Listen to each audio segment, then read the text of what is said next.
On this dead center segment, I want to talk to you about when and how to practice properly, because I think a lot of people make the mistake of going out and just feeling like if they're shooting arrows that they're practicing, and I disagree with that.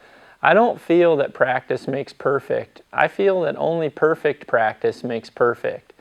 And it's important that you really focus on practicing, and especially, emphasizing on your groups and having your confidence in your shooting when the conditions are right to practice. A lot of people will just go outside no matter what's happening during the day and go out and shoot. And if you're in a real windy situation where you're getting blown all over the place, and it's going to be really hard for you to bear down and focus on making good shots with a surprise release.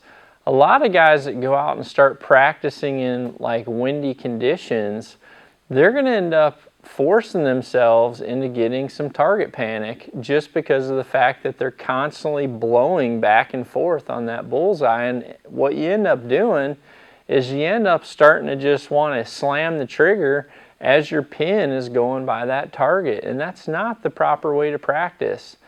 What you should do instead, if you're in a place where the wind is blowing all the time, then you should probably focus on practicing either early in the morning or late in the evening.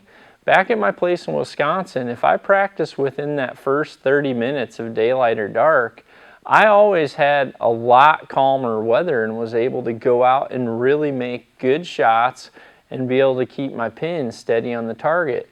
Now, another thing too is really take advantage of shooting some indoor archery.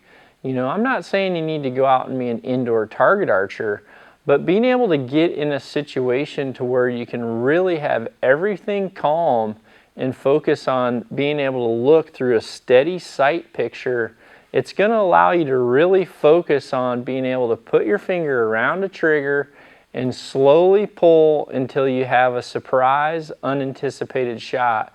It's difficult to get in that habit when you're getting blown all over the place. So really try to pick not only your time where you have a lot of focus on being able to shoot quality arrows, but also pick the right conditions. Go out when it's calm, and if you have to shoot when it's not calm, then really don't worry so much about your groups as you do your execution. If it is windy, then don't really worry about hitting the dead center of the target. You should really be more focused on having an absolute surprise and perfect shot execution, because in the long run, that's going to make you a much better archer.